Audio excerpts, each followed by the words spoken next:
All right, guys, chapter 26, American World War II.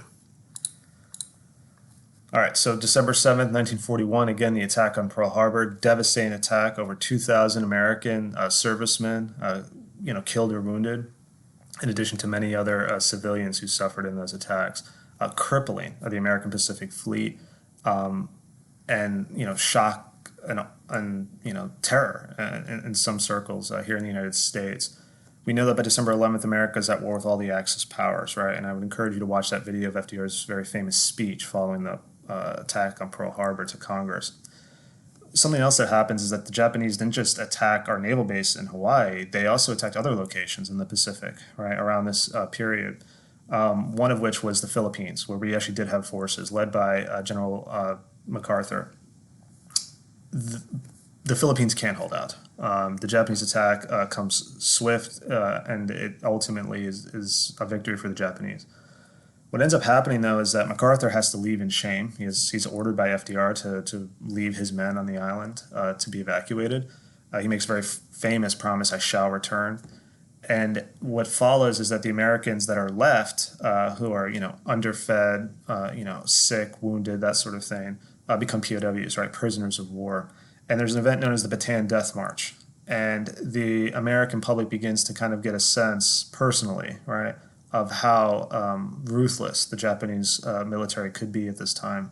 The Bataan Death March is a horrific moment that I would encourage you guys to read up more on, in which American POWs were forced to march, many miles to an improvised POW camp, and along the way, a lot of them are tortured and murdered. All right, and there's some, photographs taken as, mementos by some of these Japanese soldiers that became part of the trials at the end of the war. The big question for the U.S. government is, how do we stop this? All right, this is a huge threat to the security of the United States. The fear is that they'll attack American soil, which they did technically. They attacked the Aleutian Islands up in Alaska. And the big fear is that if we don't stop them at some point, what's to stop the Japanese from attacking the West Coast, right, in California? And the government, and really the Defense Department, is going to come up with, or the War Department this time, counteroffensives, right? We're going to work with the Navy and the U.S. Army/Marine Corps to conduct essentially island hopping campaign. So let me show you what that looks like. All right, so Pearl Harbor's here out in Hawaii. Again, we can see that the Japanese got as far as attacking American islands, in Alaska, the Aleutian Islands. And the big thing is we need to stop Japanese momentum. We need to prevent, right, any further Japanese assaults, especially on the West Coast. And that occurs in 1942, luckily for the United States, in this huge Battle of Midway, which again is American victory and stops Japanese momentum. It's going to prevent essentially the Japanese Navy thinking about attacking the American West Coast at that point. Where we start to see that there will be no more Japanese offensives is after the Battle of Guadalcanal, okay, where the American Marine Corps, after many, many weeks of intense fighting, are able to secure victory in the Solomon Islands. And we can see that what begins is the island hopping campaign. So with the assistance of the Australians, we begin working our way up the Southeast Indies, right, and then across the Pacific, with the goal obviously being the Japanese home islands. Here you can see photographs of American naval pilots leaving their aircraft carriers, which are the most important ships of World War II, right? Because they have planes that can attack from distance, right? Set to clash with their counterparts, right? Japanese naval pilots. What ends up happening is that these naval engagements, like the Battle of Midway, are really chaotic. If you're a sailor on one of these ships, you're literally setting target. And these planes that are coming in, dropping torpedoes, strafing, and all of that, are having to navigate these fields of intense anti-aircraft fire, right? These black spots are flak, essentially, shrapnel that blows up in the air to try to take down planes. Luckily for the United States, the Battle of Midway, again, is a victory. We lose one carrier in the Battle of Midway. The Japanese Navy loses 4, and I believe this is the Yamamoto. And you can see the entire top deck is just caved in, right, from likely an aerial bombardment. Okay, so America is able to turn the tide by 1942 and 43 in the Pacific and start putting the Japanese on their heels. In Europe, we start to see things play out a little differently. The Germans had wild success, right, from 1939 all the way through 1941.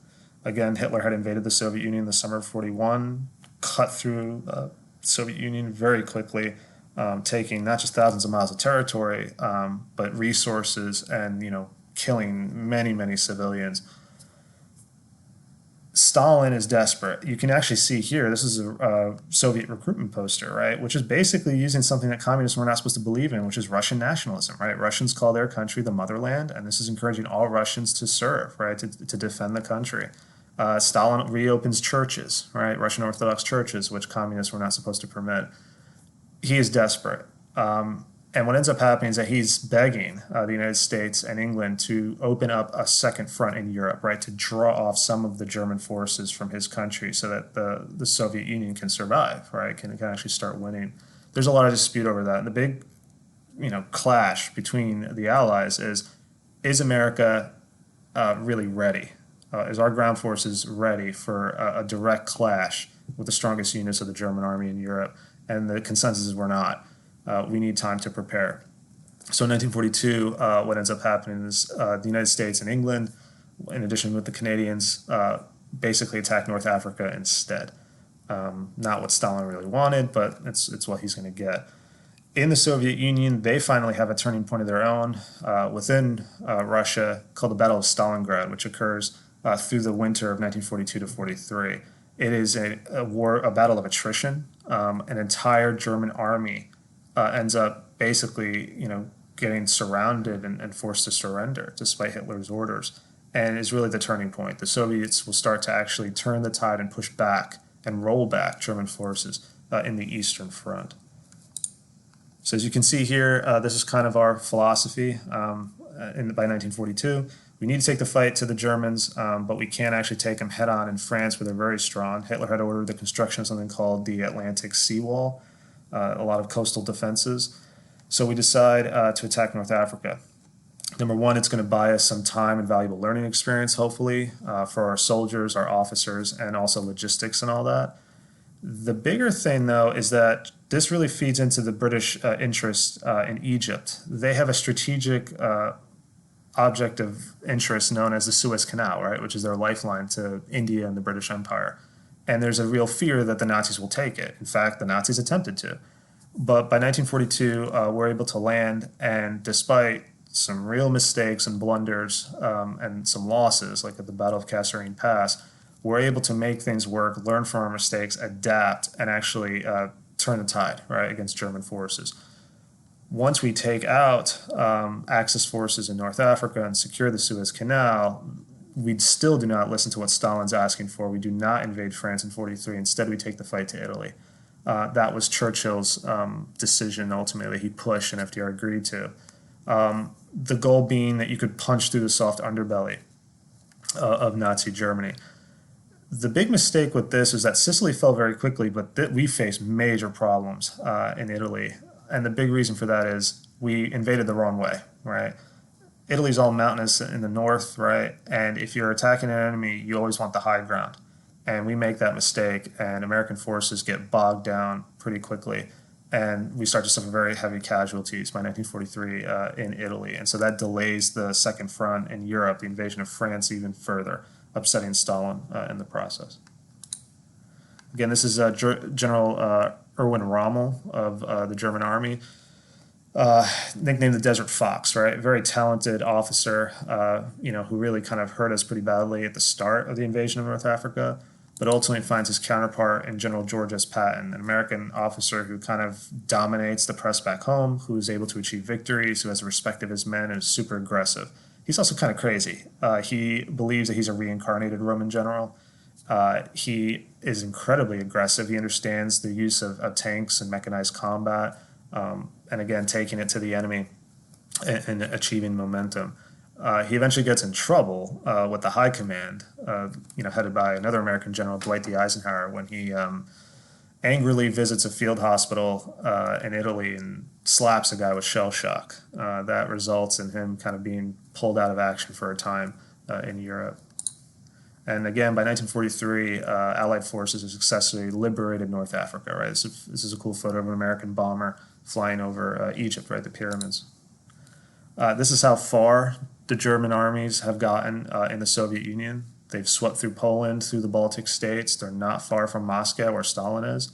They're up towards Leningrad as well. Leningrad's very bad. The Germans and Finns attack it, and the Soviet citizens of Leningrad are literally forced in this extended period of siege to resort in some cases to cannibalism. It's really bad. So not only have they taken territory, the Ukraine is the breadbasket of the Soviet Union, so they've also taken food supply from the Soviet citizens, but they've captured thousands of POWs, and now they decided by the end of 42, let's sweep into the southern part of the Soviet Union and take oil fields in the Caucasus Mountains, and that was a big, concern. And so the focal point of the war on the Eastern Front by this point is Stalingrad, this industrial city on the Volga River. There's some photographs of the fighting in Stalingrad. It is brutal, heavy civilian casualties, lots of destruction, intense urban fighting, block to block. This is General Chuikov of the Red Army. A man like that looks quite tough, and he was. And it's his sort of ruthless determination to fight, even with unconventional means, right, against the invading German forces, to keep hold of this city, right, by any means necessary. That sort of philosophy is going to help the Soviets win, as well as some advantages. They know the city. They have very reliable weapons. They can scale up production, which they do.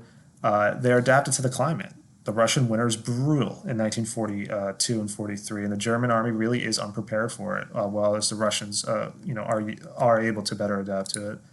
And by the end, by 1943, despite Hitler's orders to never surrender, right, to fight to the last man, the German army in Stalingrad has no choice but to surrender. And this is kind of the beginning of the end. The Germans are not going to be able to invade anymore the Soviet Union. In fact, from 1943 onward, what they're really doing is just kind of falling back steadily as the Red Army is able to gather momentum and keep pushing against the German army.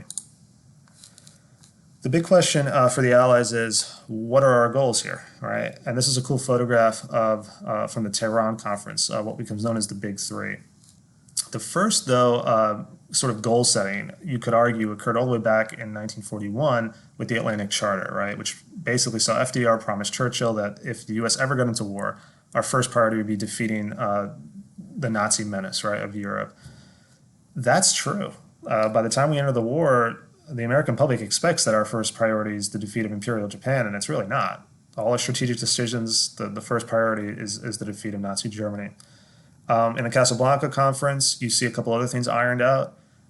We agree, and by the way, at Casablanca, this is in Egypt, it's FDR and Churchill meeting. Stalin is unable to make it because of how bad things are going in the Soviet Union at that point.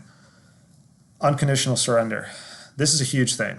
What this means is that defeated powers, right, the Axis powers, Italy, Japan, and Germany, cannot set any terms to end this war.